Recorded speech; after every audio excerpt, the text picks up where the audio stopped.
गौसे पाक को दरिया में धक्का किसने दिया? जिस शख्स ने ये हरकत की, आखिर उसके साथ क्या हुआ? उसका हाथ पत्थर क्यों बन गया? और वो कौन सा लम्हा था जब अल्लाह के हुक्म से सैकड़ों औलिया अपनी कब्रों से बाहर आ गए? प्यारे नाजरीन, आज का ये वाकया कोई आम किस्सा नहीं, ये वो हकीकत है जो बगदाद की मिट्टी में दफन रही और वक़्त आने पर जाहिर कर दी गई। ये उस दौर का जिक्र है जब सरकार बगदाद गौसे आज़म अपनी जवानी के अय्याम में थे। हर तालिबे इल्म की तरह आपने भी अपने असातिजा की सरपरस्ती में वक्त गुजारा, मगर अल्लाह ताला ने बचपन ही से आपको वो शान अता कर दी जो हर एक के नसीब में नहीं होती। बगदाद पहुंचकर आपने मदरसा निजामिया में क़ियाम फरमाया। उलूम ज़ाहिरी हो या बातिनी असरार, हर फन में कामिल असातिजा से इस्तिफादा किया। इल्म के साथ इबादत ऐसी कि रातें सजदों में गुजर जाती और दिन दर्स व तदरीस में। यही वजह थी कि कम उम्री के बावजूद बगदाद के बड़े बड़े उलमा आपके अदब में झुक जाया करते थे। आपके इल्म के चर्चे दूर दराज इलाकों तक पहुंच चुके थे और लोग जोक दर जोक आपके बयानात सुनने आते थे। एक दिन का जिक्र है, आप अपने शागिर्दों के साथ कुरान पाक की तिलावत फरमा रहे थे। महफिल में यकसुई थी, दिल मुतमिन थे, फजा पुरसुकून थी। अचानक आप खामोश हो गए। ऐसी खामोशी कि किसी की सांस तक सुनाई देने लगी। किसी में जुर्रत न थी कि सवाल करे। कुछ देर बाद आपने इरशाद फरमाया, अब मुझे कब्रिस्तान जाना होगा। साथी घबरा गए। अर्ज की गई, हुजूर क्या कोई इंतकाल हो गया है? फरमाया, नहीं, जिनका बुलावा आया है उनका विसाल तो बरसों पहले हो चुका है। ये सुनकर सब हैरान रह गए।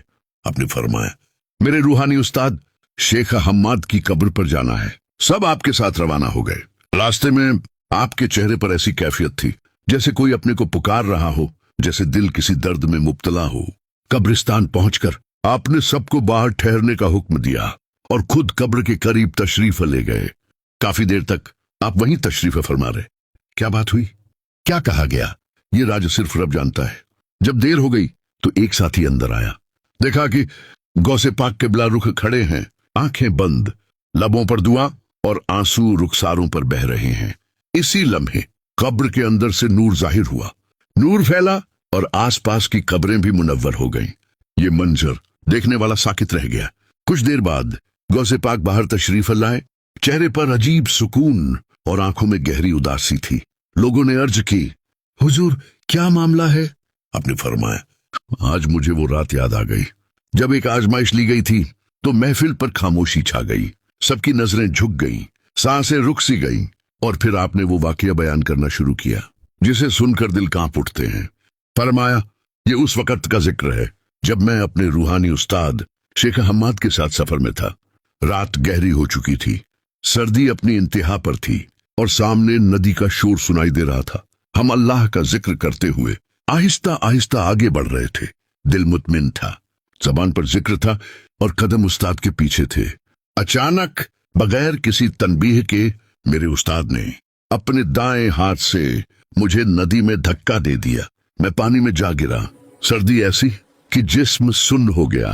पानी बर्फ की तरह चुभने लगा। कपड़े भीग चुके थे, सांस रुकने लगी थी, लेकिन न मेरे मुंह से कोई लफ्ज निकला, न दिल में शिकवा आया, न जबान पर बद्दुआ। मैं खामोश रहा, बिल्कुल खामोश। कुछ लम्हों बाद शेख हम्माद खुद आगे बढ़े, मुझे पानी से निकाला और बड़े प्यार से फरमाया, अब्दुल कादिर, ये तुम्हारा इम्तिहान था। फरमाया, हम देखना चाहते थे कि तुम्हारा सब्र कहां तक है, तुम्हारा जब्त कितना मजबूत है और तुम अल्लाह के फैसले को किस हद तक कबूल करते हो। फरमाया, तुम इस आजमाइश में पूरे उतरे हो। अल्लाह ने तुम्हें वो मकाम दिया है जो हर किसी को नसीब नहीं होता। ये कहकर वो खामोश हो गए और मैंने भी कोई सवाल न किया। ये वाकया वक्त के साथ यादों में दफन हो गया। शेख हम्माद का विसाल हो गया और जिंदगी अपने रास्ते पर चलती रही।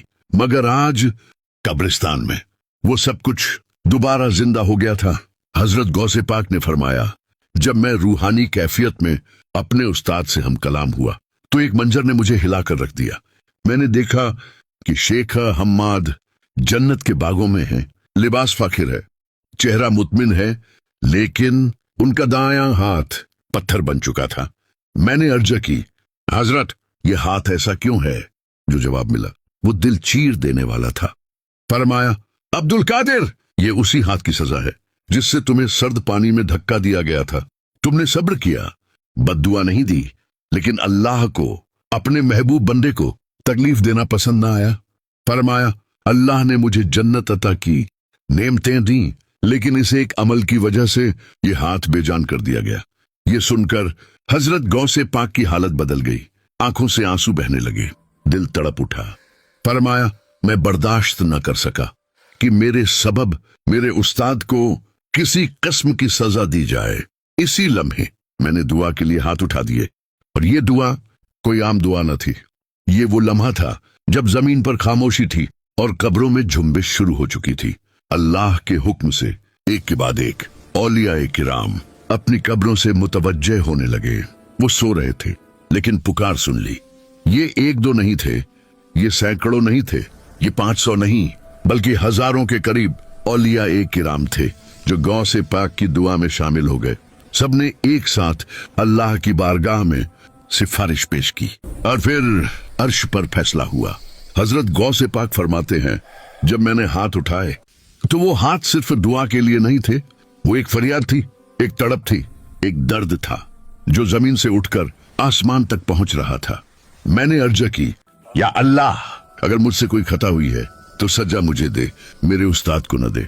मैंने सब्र किया, मगर वो तेरा हुक्म समझकर था, किसी बदले की नियत से नहीं। ये दुआ अभी मुकम्मल भी ना हुई थी कि फजा बदलने लगी। कब्रिस्तान की खामोशी सांस लेने लगी, जमीन के झर्रे हिलने लगे, और कब्रों के अंदर वो हस्तियां मुतवज्जे होने लगी जिन्हें दुनिया वली कहती है। अल्लाह के हुक्म से एक कब्र रोशन हुई, फिर दूसरी, फिर तीसरी। ये एक या दो नहीं थे, ये 100 नहीं थे, ये पूरे 500 औलिया किराम थे जो अपनी कब्रों से रूहानी तौर पर मुतवज्जे हो चुके थे। हर एक जबान पर एक ही दुआ थी, एक ही सिफारिश थी, या अल्लाह, ये अब्दुल कादिर है, ये तेरा महबूब है, इसकी फरियाद को रद्द न फरमा। अर्श पर ये आवाजें गूंजने लगी, और फिर वो लम्हा आ गया जिसका फैसला अज्जल में लिखा जा चुका था। हजरत गौसे पाक फरमाते हैं, मुझे महसूस हुआ जैसे आसमान से नूर उतर रहा हो।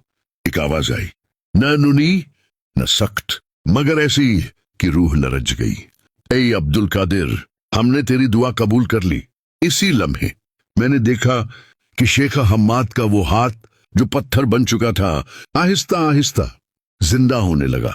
पत्थर पिघलने लगा, जान लौटने लगी, और हाथ अपनी असल हालत में वापस आ गया। जन्नत की फजा तकबीर से भर गई। फरमाया, अल्लाह ने न सिर्फ मेरे उस्ताद की सजा खत्म की, बल्कि उनके दर्जे और बुलंद फरमा दिए। फिर मुझसे फरमाया गया, अब्दुल कादिर, ये तुम्हारे सब्र का सलाह है। जो बदला लेने पर कादिर था मगर खामोश रहा, वही हमारा वली है। हजरत गौसे पाक की आवाज यहां आकर भर्रा गई। फरमाया, यही वजह है कि मैंने सीख लिया कि सब्र खामोशी का नाम नहीं, बल्कि अल्लाह पर मुकम्मल भरोसे का नाम है। और जो अल्लाह पर छोड़ देता है, अल्लाह उसके लिए ऐसे फैसले करता है जो अक्ल से बाहर होते हैं। महफिल साकित थी, आंखें नम थीं, और दिलों में एक ही सवाल गूंज रहा था, क्या हम ऐसा सब्र कर सकते हैं?